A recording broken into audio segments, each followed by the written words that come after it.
जगह जगह से सिल दिया था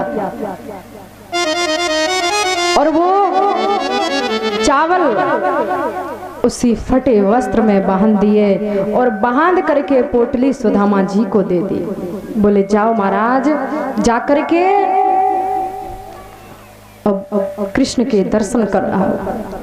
बोले सुशीला ठीक है। सुदामा जी चले, रास्ते में चले जाते हैं, हरि चिंतन हो रहा है, गोविंद का ध्यान कर रहे हैं। इधर मेरे कन्हैया बैठे हुए हैं द्वारिका में, भगवान सारा कृत्य देख रहे हैं कि आज मेरा परम मित्र सुदामा मुझसे मिलने के लिए आ रहा है।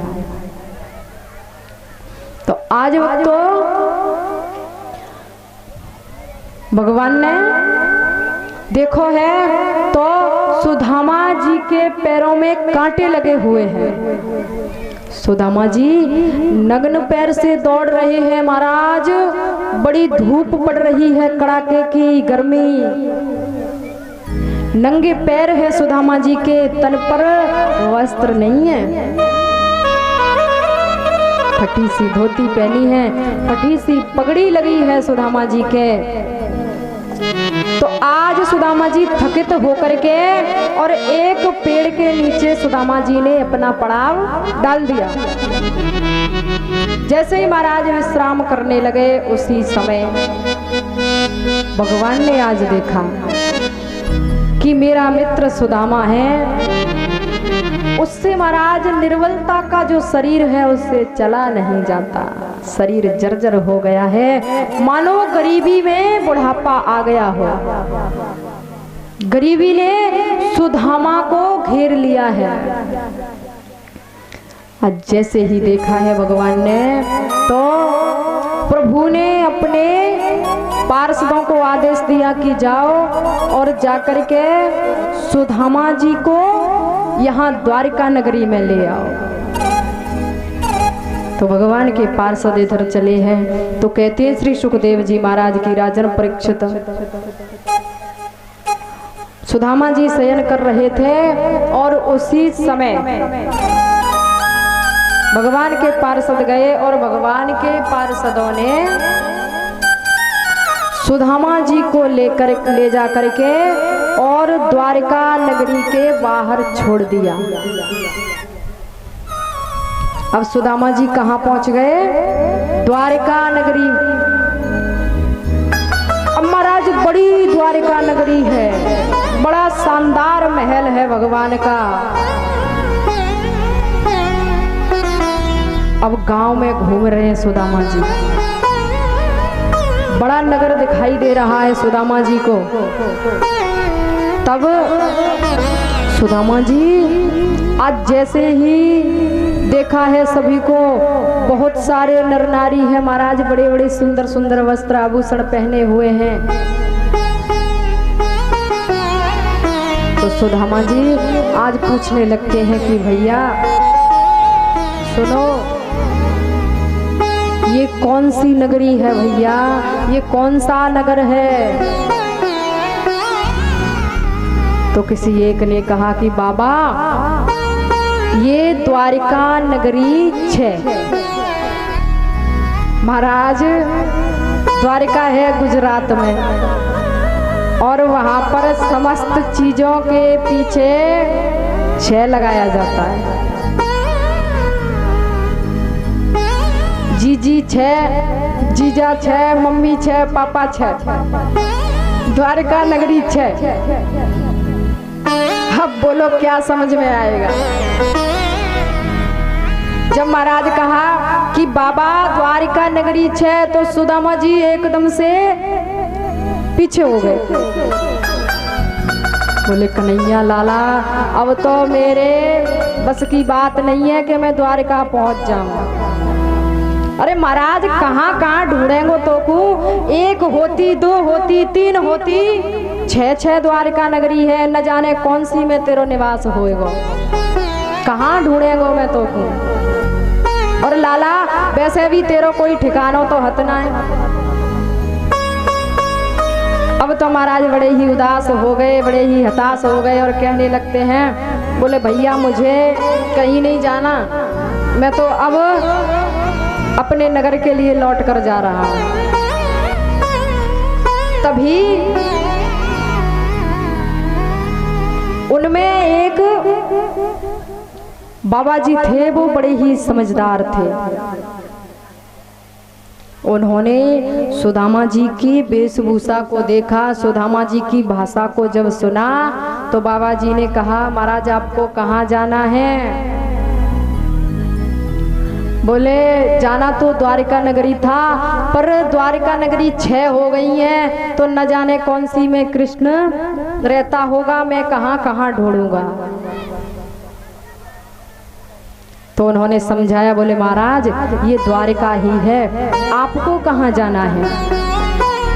तो कहने लगते हैं सुदामा जी कि वो मेरे बचपन का यार है ना, मेरा लंगोटिया यार, मुझे उसके पास जाना है। तो आज वक्तों सुदामा जी इस प्रकार से कहते हैं कि किसी की समझ में नहीं आया कि लंगोटिया यार कौन सा है। सुदामा जी बार बार कहते हैं, भैया मेरा यहाँ एक मित्र रहता है, उसका नाम है कृष्ण, मुझे उसके पास जाना है, उसका दर्शन करना है। बोले बाबा यहाँ तो कोई लंगोटिया यार नहीं रहता, यहाँ पर तो हमारे द्वारिकाधीश रहते हैं। बोले लाला कौन सो है तेरा द्वारिकाधीश, बको नाम तो बता। तो आज महाराज बताने लगते हैं कि हमारे द्वारिकाधीश का नाम है यदुनंदन, यशोदा नंदन, वृज नंदन, भगवान श्री कृष्ण चंद्र जी महाराज।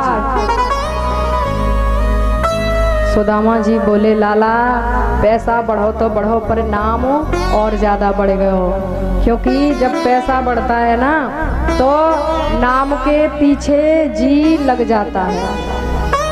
आपका छोटा सा नाम हो, यदि पैसा बढ़ जाए तो उसके आगे और पीछे इतना बड़ा नाम जोड़ दिया जाता है। भगवान आज सुदामा जी कहने लगे कि काना हे लाला तू मोको ले जाए के वह द्वारिका नगरी में ही पहुंचा दे। आज वक्त तो द्वारिका नगरी के दरवाजे पर भगवान सुदामा के हाथ में एक लाठी है और फटी सी धोती है महाराज, और फटी सी पगड़ी बांधे हुए हैं, और सुदामा जी खड़े हैं। नाम बतला रहे हैं सुदामा, नाम बतला रहे हैं सुदामा, संत द्वारे पे आए हुए हैं संत द्वारे पे आए हुए हैं संत द्वारे पे आए हुए, नाम बतला रहे हैं सुदामा, नाम बतला रहे हैं सुदामा, संत द्वारे पे आए हुए हैं, संत द्वारे पे आए हुए हैं।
एक मित्र रहता है, लंगोटिया यार रहता है, उसका नाम है कृष्ण।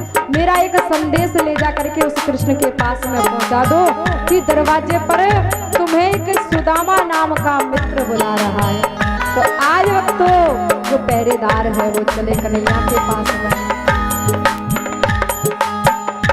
आज्ञा दे दो तो अंदर ले आवे, नाही बगदाई अंते पठावे।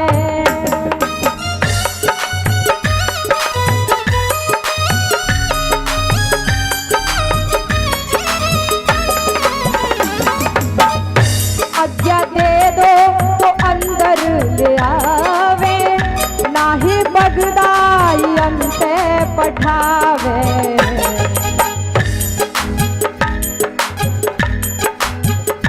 आज्ञा दे दो तो अंदर ले आवे, आज्ञा दे दो तो अंदर ले आवे, नाही बगदाई अंते पठावे, पठावे नाही बगदाई अंते पठावे।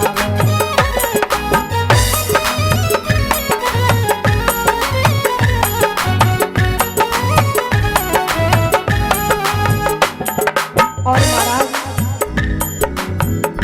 शीस पगड़ी न तन पर है जामा, शीस पगड़ी न तन पर है जामा, शीस पगड़ी न तन पे है जामा।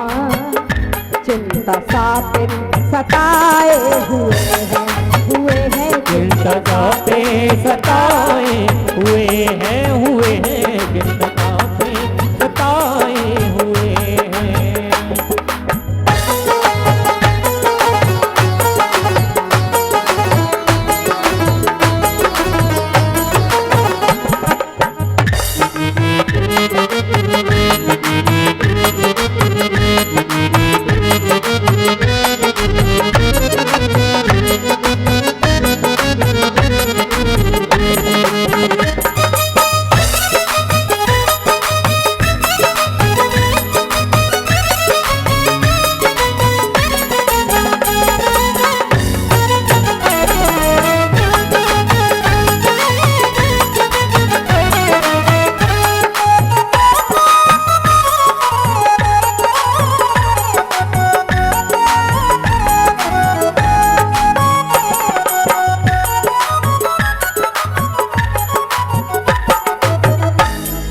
बोलिए वाके बिहारी लाल की।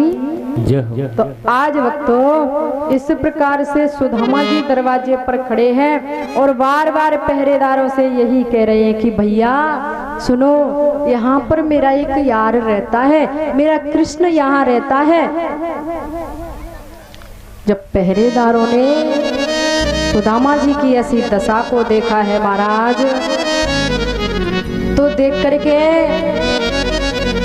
आज जैसे ही सुदामा जी ने कन्हैया लाल का नाम लिया, द्वारकाधीश का नाम लिया, तो जो पहरेदार थे महाराज, आज उन पहरेदारों ने सुदामा में एक जोर से धक्का मार दिया।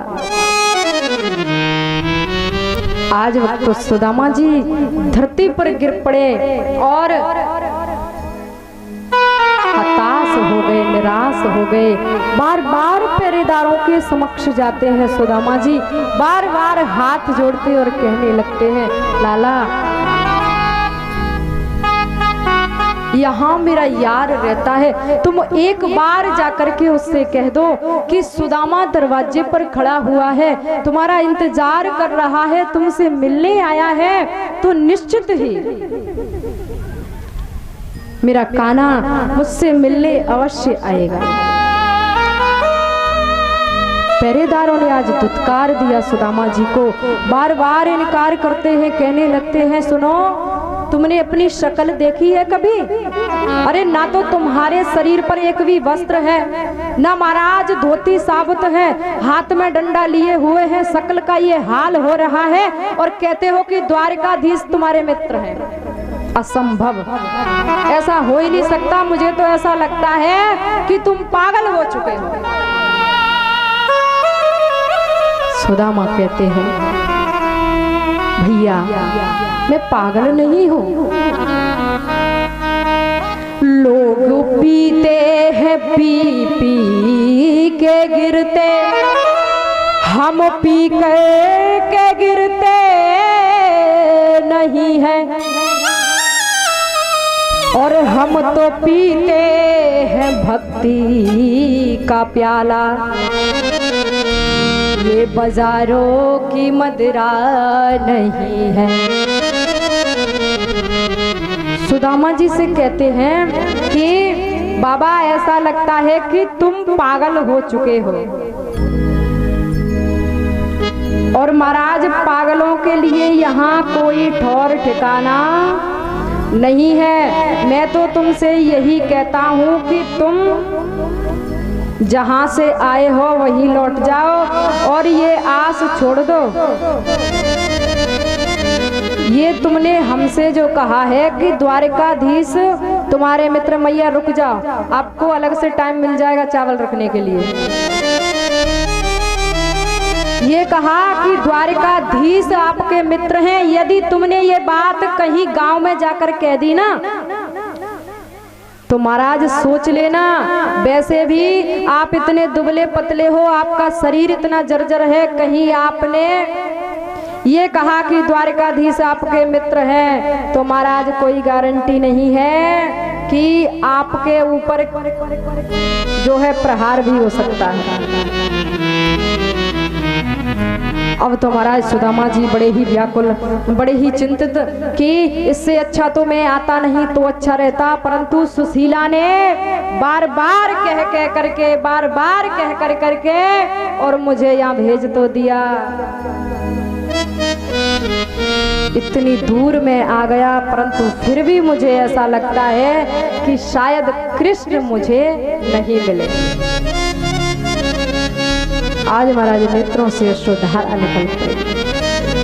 दरवाजे पर उदास बैठे हैं सुदामा जी, बार बार कृष्ण को याद करते हैं कि हे कन्हैया, हे लाला, मैं आना नहीं चाहता था, परंतु जब मैं आ गया हूँ तो अब मैं यहाँ से तेरा दर्शन किए बिना वापस नहीं जाना चाहता।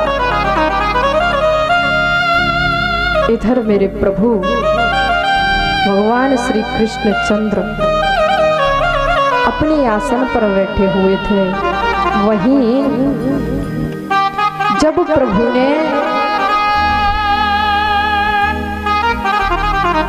आज ऐसा आर्त भाव देखा है गोविंद ने, भक्त का, एक सखा का जो प्रेम है वो सारा प्रेम देखा प्रभु ने। क्या भगवान को पता नहीं था कि सुदामा जी दरवाजे पर खड़े हैं? भगवान सब जानते थे, परंतु भगवान ने यहाँ जो है मित्रता को सार्थक बनाया है मेरे प्रभु ने।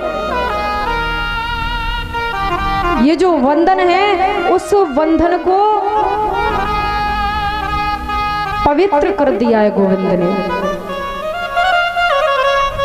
आज एक पहरेदार भगवान के समक्ष में आया और भगवान से सारा वृत्तांत कहा कि प्रभु, दरवाजे पर एक सुदामा नाम का व्यक्ति खड़ा है महाराज, उसकी बड़ी ही दीन दशा है, सर पर पगड़ी फटी हुई है, हाथ में लाठी लिए हुए है, शरीर जर्जर हो रहा है।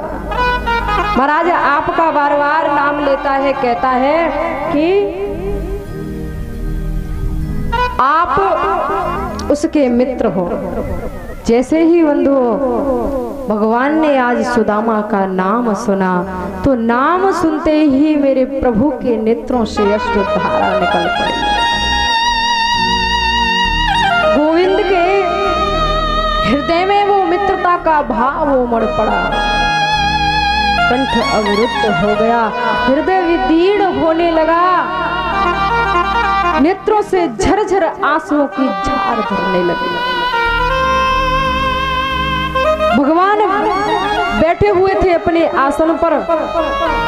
आज मेरे गोविंद नंगे पैरों से सुदामा का नाम सुनते ही कन्हैया नंगे पैरों से आज सुदामा से मिलने के लिए दौड़ पड़े।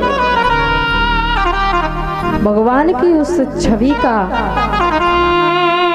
दिव्य दर्शन श्री सुखदेव जी महाराज ने राजा परीक्षित को बताया कि परीक्षित, जिस समय भगवान अपने नंगे पैरों से दौड़े उस समय भगवान का जो आधा पीतांबर था भगवान के कंधे पर है।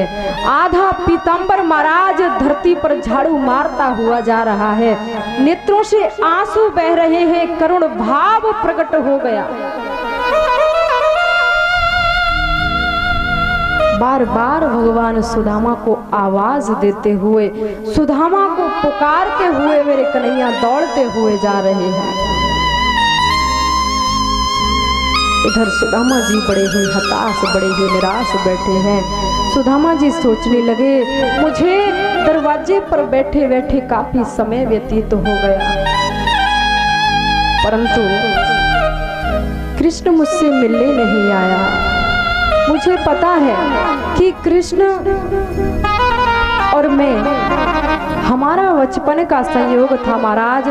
जब हमारा बचपन था तब कृष्ण हमसे प्रेम करता था, परंतु आज कृष्ण राजा बन गया है, और जब वो राजा बन गया है तो उसे अपने मित्र का ध्यान कहाँ होगा। इतनी सारी प्रजा है, उस प्रजा में उसे अपने छोटे से मित्र को याद नहीं होगा। अब तो महाराज निराश होकर के सुदामा जी पुनः अपने नगर जाना चाहते हैं। लाठी को अपने हाथ में ले लिया और जाने के लिए उद्यत होने लगे। उसी क्षण कहते हैं श्री सुखदेव जी महाराज की राजन परीक्षित, भगवान आज आवाजें देते हुए, सुदामा सुदामा पुकारते हुए नेत्रों से अश्रुधारा बहती है। सुदामा को भगवान आज पुकारने लगे, सुदामा सुदामा। जब भक्त सुदामा ने पीछे मुड़ करके देखा, कानों में आवाज गई कि ये आवाज तो कृष्ण की लगती है। मैं उसकी आवाज को अच्छी तरह से पहचानता हूँ, वो मेरे साथ में रहा है, मेरे साथ में खेला है, हो ना हो ये कृष्ण ही है। इतना प्रगाढ़ प्रेम,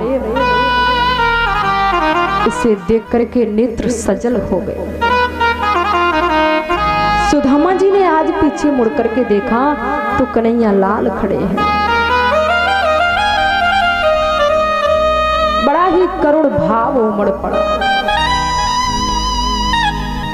भगवान ने आज दौड़ करके सुदामा जी को अपने हृदय से लगा लिया है।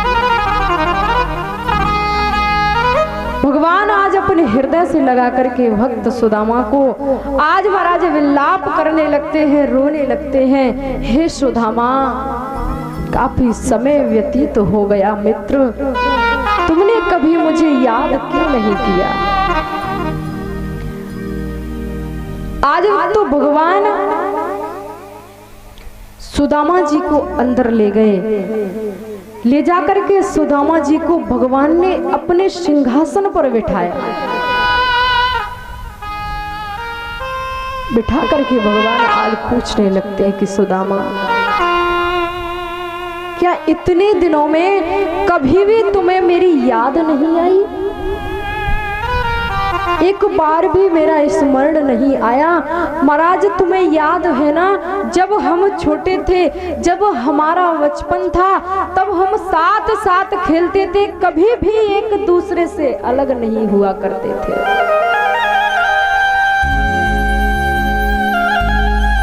अब तुम्हें एक बार भी मेरा स्मरण क्यों नहीं आया? भगवान पूछते हैं, और बताओ सुदामा, कैसे हो तुम, कैसा हाल है तुम्हारा? तुम्हारी हालत को देख करके महाराज रोना आता है, नेत्रों से अश्रुधारा निकलती जाती है। भगवान ने ऐसा जर्जर शरीर देखा सुदामा जी का। आज भगवान विकल हो गए, अधीर हो गए। भगवान नंगे पैर हैं सुदामा जी के।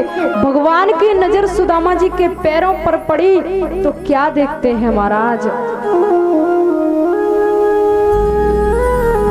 कि सुदामा जी के पैरों में कांटों का जाल बिछा हुआ है। इतने कांटे लगे हैं सुदामा जी के चरण कमलों में कि भगवान से देखा नहीं गया। हृदय भाव विभोर हो गया गोविंद का, और भगवान अपने मुख से, कन्हैया ने अपने मुख से भक्त सुदामा के पैरों से महाराज कांटों को निकालना प्रारंभ कर दिया।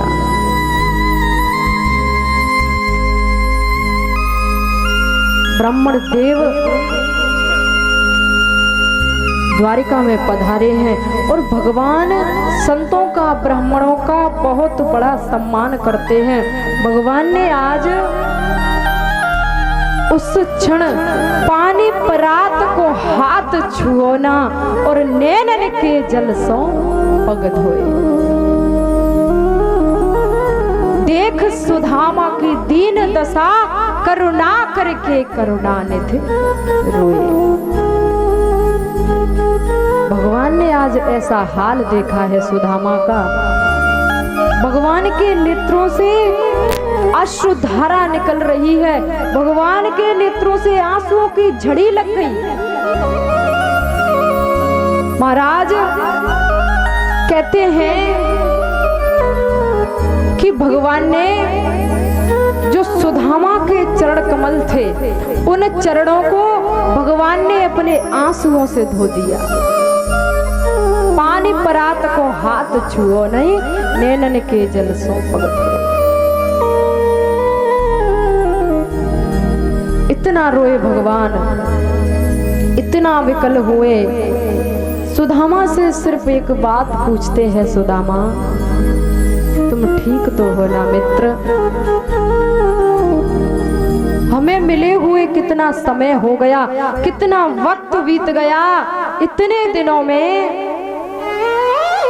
तुम्हारा क्या हाल हुआ है? तुमने एक बार भी मुझे याद क्यों नहीं किया? सुदामा जी से पूछा, बोले मित्र तुम्हारी शादी हो गई होगी, तुम्हारा विवाह हो गया होगा। सुदामा जी बोले, हाँ मित्र मेरा विवाह हो गया और मेरे महाराज बच्चे भी हैं। तब तो भगवान बोले कि तब तो भाभी ने मेरे लिए अवश्य कुछ न कुछ भेजा होगा। सुदामा जी भगवान के इतने बड़े बड़े राजमहल को देखा, भगवान के सुंदर सुंदर वस्त्र आभूषणों को देखा, भगवान की सुंदर सुंदर रानियों को देखा, परंतु सुदामा जी को भगवान के आंसू नहीं दिखे। सुदामा जी आज सोचने लगे कि कृष्ण बार बार मुझसे कहता है कि भाभी ने कुछ तो भेजा होगा, और महाराज ये चावल है वो भी फटे वस्त्र में, वस्त्र भी साबुत नहीं है। यदि ये चावल मैंने कृष्ण को दिए तो कृष्ण अपने मन में क्या सोचेगा कि सुदामा मेरे लिए भेंट स्वरूप में ये चावल लेकर के आया है। मित्रता में कोई छोटा बड़ा नहीं होता, परंतु आज ये भाव दीनता के कारण, व्यवस्था के कारण सुदामा जी अपने मन में सोचने लगे, मैं ये चावल कृष्ण को नहीं दूंगा। भगवान चाहते हैं कि सुदामा जी बताएं, सुदामा जी स्वतः ही बताएं, स्वतः ही दे दें, परंतु सुदामा जी ने, भगवान बार बार पूछते हैं कि भाभी ने मेरे लिए कुछ तो भेजा होगा, कुछ तो भेजा होगा, परंतु सुदामा जी इनकार करते हैं, नहीं भैया भाभी ने कुछ नहीं भेजा। तो कहते हैं श्री सुखदेव जी महाराज की राजन परीक्षित, सुदामा जी की पुरानी आदत है और जो महाराज बालापन की आदत होती है ना, वो चाहे बुढ़ापा भी आ जाए परंतु वो छूटती नहीं है। एक समय जब गुरु माता ने जो चने दिए थे, उस समय सुदामा जी ने उन चनों का पान किया था। तो ऐसा कहा जाता है कि सुदामा जी ने अपने और भगवान के समस्त हिस्से को पान कर लिया। भगवान ने जब पूछा, भैया मुझको अत्यधिक ठंड लग रही है, मेरी दांती किटकिटाई रही है।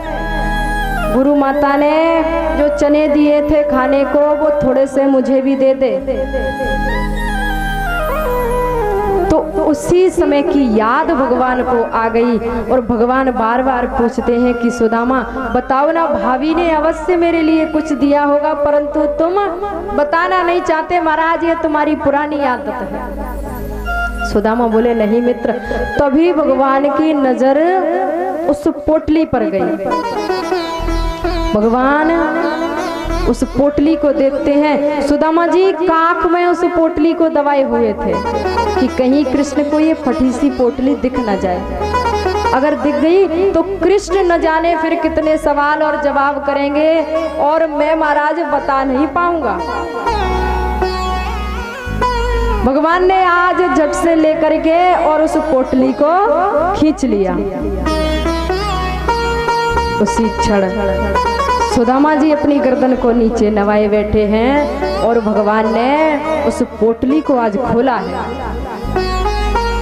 तो खोल करके महाराज क्या देखा है कि जो बंधा हुआ वस्त्र था वो साबुत नहीं था। अनेकों प्रकार के उसमें चावल रखे हुए थे। वहीं माता रुक्मणी जी खड़ी हुई थी। आज सुदामा जी सोच रहे हैं कि ये कृष्ण ने अच्छा नहीं किया। रुक्मणी जी के सामने, समस्त रानियों के सामने सुदामा जी की जो पोटली को भगवान ने ले लिया। सुदामा जी को बहुत बुरा लग रहा है कि लाला ये बात तेरे और मेरे तक रहती तो बहुत अच्छी रहती। अब महाराज सबके सामने अगर सबको पता चल गया कि सुदामा ऐसी भेंट लेकर के आए हैं तो लाला न जाने कब तक मेरी हंसी होएगी। आज भगवान ने पोटली को खोला, चावलों को देखा, अनेकों प्रकार के चावल हैं उसमें। भगवान ने आज प्रथम मुट्ठी को भर लिया और प्रथम मुट्ठी को भर करके मेरे गोविंद ने आज चावलों का पान करने लगे मेरे प्रभु। तो कहते हैं श्री सुखदेव जी महाराज की राजन परीक्षित, भगवान ने प्रथम लोक अर्पण कर दिया, द्वितीय मुट्ठी को भरा, द्वितीय लोक दे दिया। जब महाराज तीसरी मुट्ठी को भरा है और भर करके भगवान उन चावलों का पान करने, मैया चावल मत फेंको, चावल फेंके नहीं जाते हैं। चावल फेंकने से घर में दरिद्रता का वास होता है, गरीबी का वास होता है। और आपको ये बता दें, जो आप ये चावल चढ़ाओगी उन चावलों में से पहले एक एक मुट्ठी चावल निकाल लेना और अपने पास रख लेना। तो महाराज कहा है कि आज जैसे ही तीसरी मुट्ठी को भरा, उसी समय माता रुक्मणी खड़ी हुई थी पास में और देख लिया, भगवान के हाथ को झट से आकर के पकड़ लिया। पहली मुट्ठी भर लीनी कृष्ण भर लीनी, दे दिनों पहलो लोक मिलने सुदामा जी आए। श्री कृष्णा जी के क्षेत्र मिलने सुदामा जी आए। मिलने सुदामा जी आए।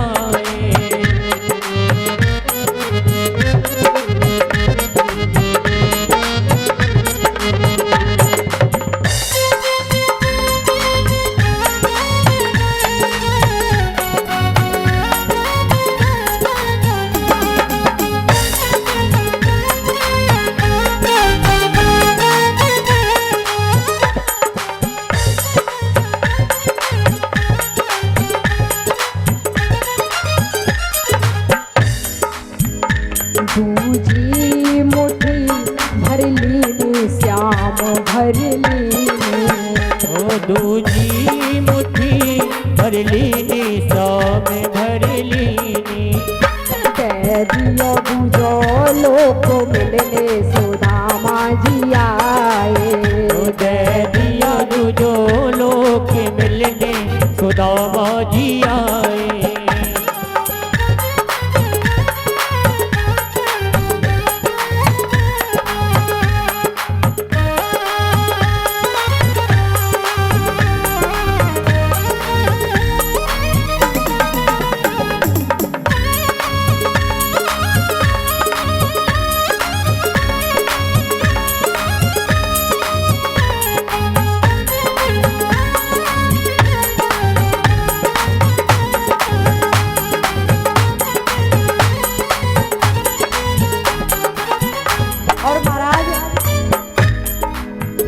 तीजी मुट्ठी भर ली श्याम भर लीनी।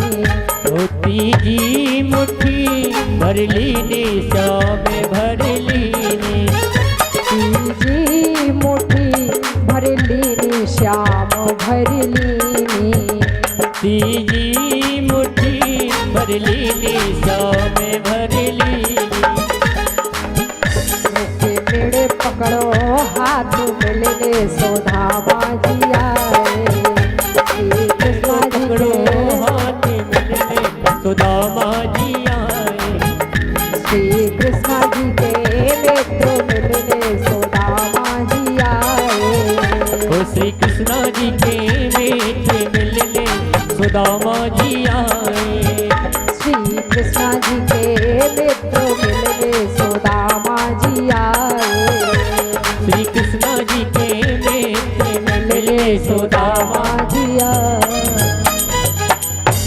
आज वक्त तो तीसरी मुट्ठी को भरा तो माता रुक्मणी जो थी उन्होंने आकर के भगवान के हाथ को पकड़ लिया। मैया बड़ी अच्छी सभ्यता का परिचय दे रही हो आप। तो आज वक्त तो जैसे ही हाथ को पकड़ा है उसी समय माता रुक्मणी ने कहा महाराज सब कुछ सुदामा जी को ही दे दोगे, हम तो महाराज कंगाल हो जाएंगे। आप कंगालों को धनवान बना रहे हो और हमें महाराज भिखारी बनना पड़ेगा।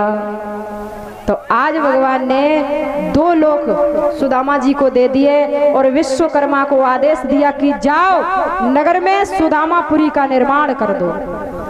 अब वक्त तो शाम का समय है, रात्रि का समय हो गया। सुदामा जी शयन कर रहे हैं, भगवान पास में बैठे हैं और हाल चाल पूछ रहे हैं कि बताओ भाभी कैसी हैं, सब कुशल मंगल तो है ना। और इधर सुदामा जी भक्तों जैसे ही सवेरा हुआ तो सुदामा जी कहते हैं कि लाला अब तो मोको यहाँ से चलना चाहिए क्योंकि घर तेरी भाभी मेरी राह देख रही होगी। बच्चे हैं महाराज, बच्चे मेरी राह देख रहे होंगे कि अभी तक लौट के नहीं आए, उन्हें बड़ी मेरी चिंता हो रही होगी। भगवान ने कहा अच्छा ठीक है आप चले जाओ।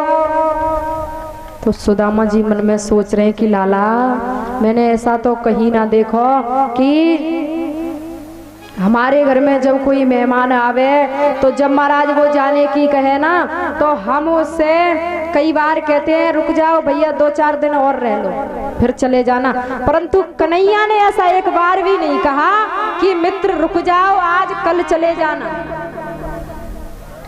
कन्हैया ने कहा लाल वो कृष्ण सखा यदि तुम जाना चाहते हो ना तो निकल जाओ। अब तो कृष्ण ने महाराज 2 मुट्ठी बांध ली और मुट्ठी बांध करके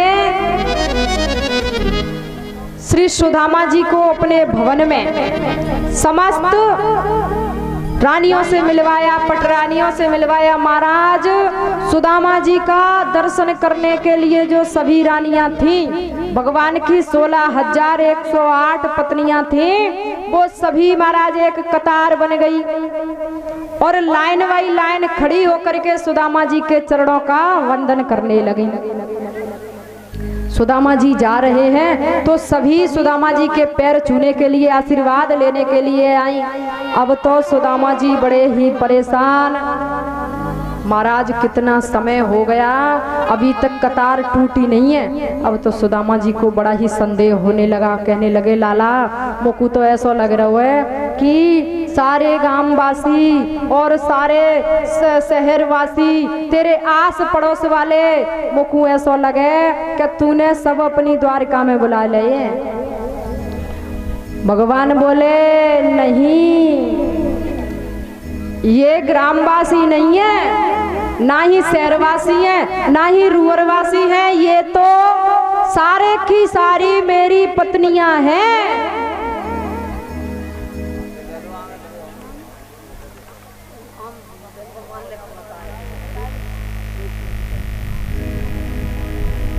जय श्री राधे, जय श्री श्याम।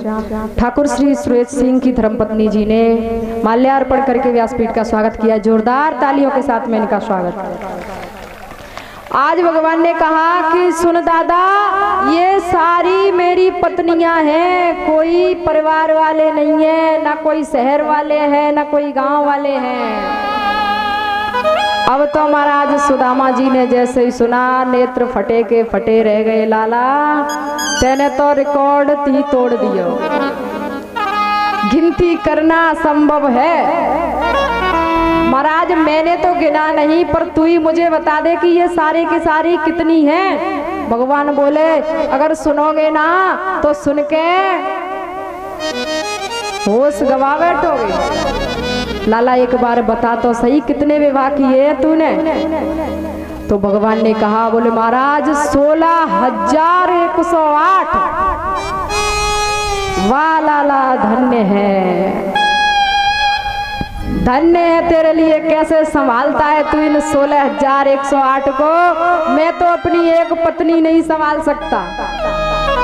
आज उसके कहने से महाराज, उसकी हट के कारण, उसकी जिद के कारण मुझे यहाँ आना पड़ा है, और तू 16,108 संभाल रहा है। धन्य है तेरे लिए। एक पत्नी को झेलना मुश्किल है, भगवान 16,108 को झेल रहे हैं। तो इधर आज सभी आशीर्वाद लेकर के चली जाती हैं। भगवान ने अपनी दोनों मुट्ठियों को बांध लिया और बांध करके आगे आगे भगवान श्री कृष्ण चल रहे हैं और पीछे पीछे सुदामा जी। अब देखिए एक भाव आया हृदय में, प्रशांत आत्मा जितेंद्रिय कहा है सुदामा जी को कि सुदामा जी की जो आत्मा थी शांत थी, उन्हें धन से कोई भी लोभ लालच नहीं था, केवल भगवान का स्मरण करते थे। उसी समय हृदय में ये ख्याल आया कि सुशीला मुझसे बार बार जिद करती है, बार बार मुझे पहुंचाने के लिए तत्पर तैयार थी, और मैं यहाँ आ गया, मैं द्वारिका में रहा। कृष्ण इतना पैसे वाला है, इतना बड़ा प्रतापी राजा है, सम्राट चक्रवर्ती राजा है, द्वारिकाधीश है महाराज, धन की कोई कमी नहीं है। परंतु कृष्ण ने मुझे विदाई स्वरूप में भी कुछ नहीं दिया। आज वक्त तो ये ख्याल सुदामा जी के मन में आया है, तो भगवान आगे आगे जा रहे हैं, अपनी मुट्ठियों को बांधे हैं और पीछे पीछे से सुदामा जी। तो सुदामा जी आज सोचने लगते हैं कि लगता है कृष्ण अपनी मुट्ठियों को बांधे हुए हैं, तो इनमें हो ना हो जरूर कुछ ना कुछ मुझे देने के लिए लाया है। तो भक्तों भगवान थोड़े आगे चले, वहां से दो राह जाती थी, दो रास्ते जाते थे। भगवान ने अपनी एक मुट्ठी को खोला और कहा, मित्र, हे सखा, हे सुदामा, ये जो रास्ता जाता है वो जाता है महाराज 1 वर्ष के लिए, और दूसरा जो रास्ता जाता है वो है 6 महीने के लिए। अब आप ये निश्चित कर लो कि आप 1 वर्ष वाले रास्ते पर जाओगे या 6 महीने वाले रास्ते पर। राम राम, भाग्य फूट गया। मुट्ठी बांध के मेरे आगे चला आ रहा है और महाराज आकर के कह रहा है कि कौन से रास्ते पर जाना है। अब जहां जाना होगा, जैसे जाना होगा चले जाएंगे, कोई पूछने बताने की जरूरत नहीं है। जैसे आए थे रास्ता ढूंढ ही लिया था, वैसे जाएंगे तो भी रास्ता मिल ही जाएगा। भगवान भक्त सुदामा का ऐसा भाव देख करके, ऐसे मित्रता का स्वभाव देख करके कन्हैया आज मंद मंद मुस्काने लगेगा। धन्य है सुदामा। इधर विश्वकर्मा को आदेश दे ही दिया था कि उन्होंने एक सुंदर सुदामापुरी का निर्माण करवा दिया गया।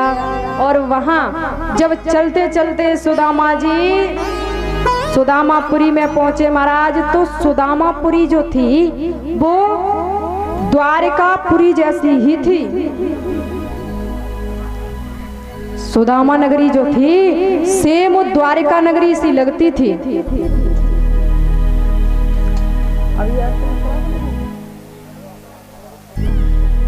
तो महाराज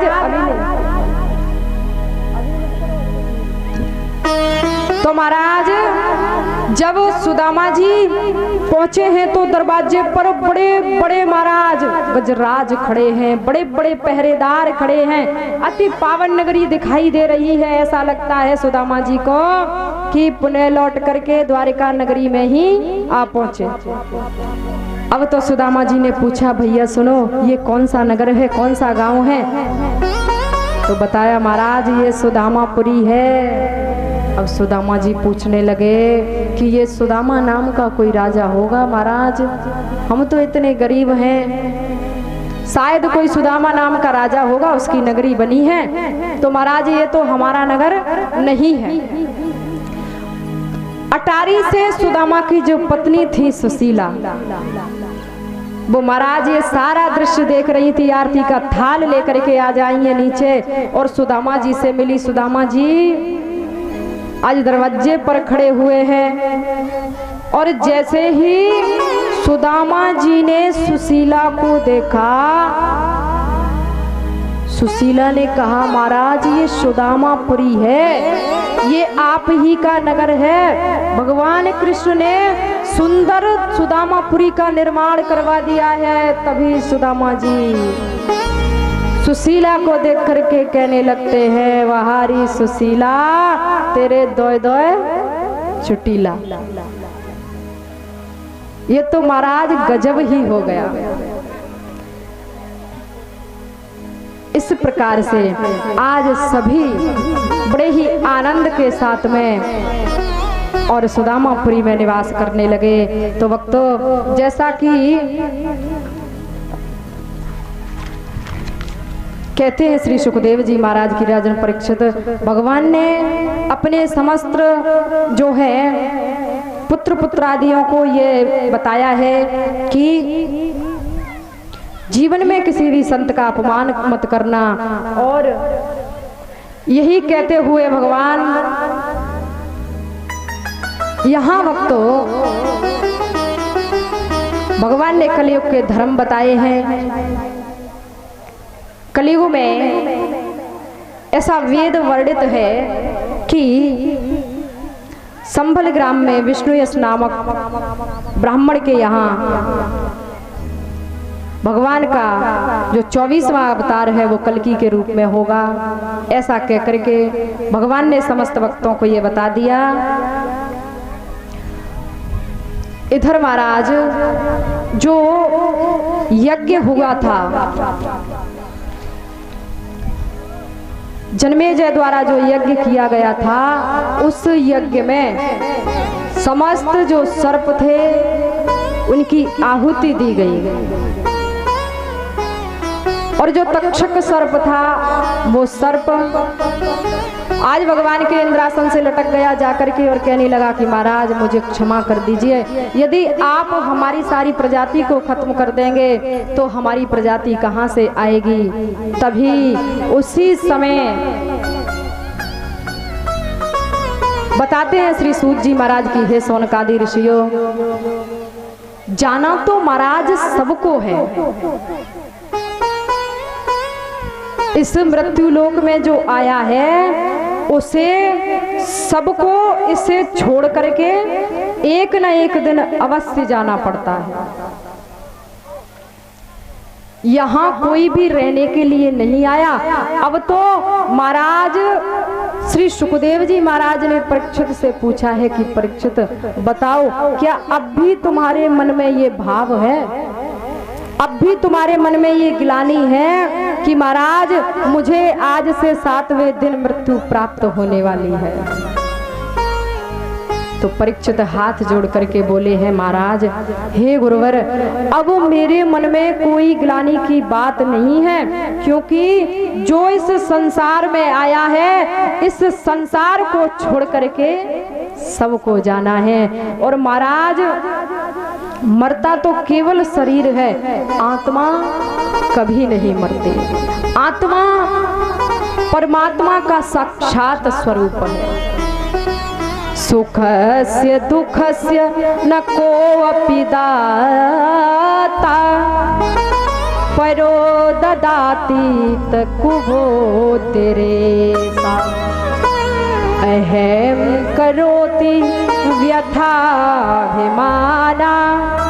स्वकर्म सूत्रे ग्रथितो हि लोके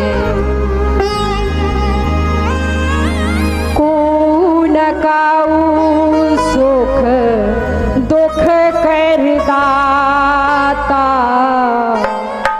कोहू न काऊ सुख दुख कर दाता निज कृत कर्म सोन भ्राता निज कृत कर्म भोग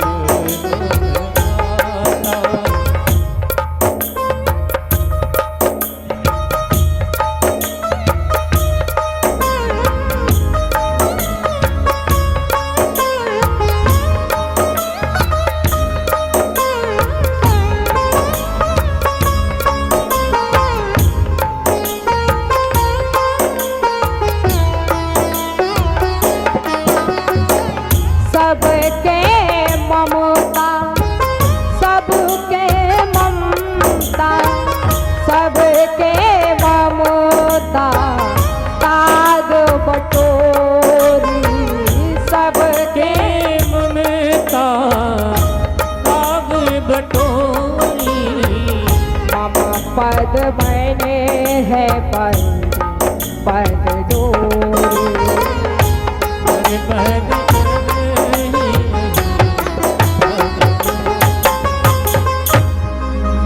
कलयुग के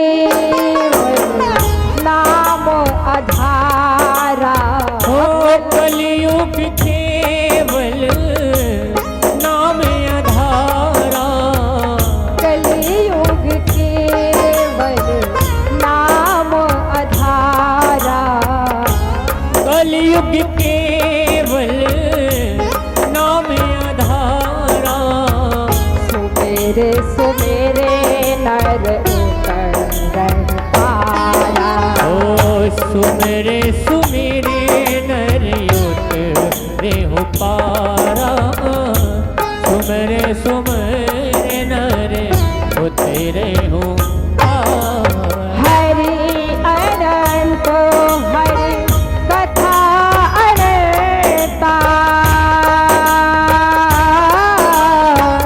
कयहि सुनै बहुवेदे सब संता राम सिया राम जय जय राम राम सिया राम जय जय राम सिया राम मय सब जग जाने सिया राम में सब जग जानी करहु प्रणाम जुग पानी करहु प्रणाम जोरे जुग तो महाराज हरि अनंत है, हरि कथा अनंत है। कथा एक अथाह सागर है। यदि इसमें प्रवेश किया जाए तो लौटना असंभव है। जितनी भी कथाएं सुनो, कथाओं का कभी भी अंत नहीं होता। ये श्रीमद् भागवत रूपी ज्ञान यज्ञ आपके यहाँ हुआ है। 11 दिवसीय जो ज्ञान यज्ञ हुआ है महाराज, इन दिनों का अंत हो गया। आज इस अवधि का अंत हो गया। जो निश्चित समय आपने इसके लिए रखा था उसका अंत हो गया। परंतु भगवान की चर्चा का कभी अंत नहीं होता।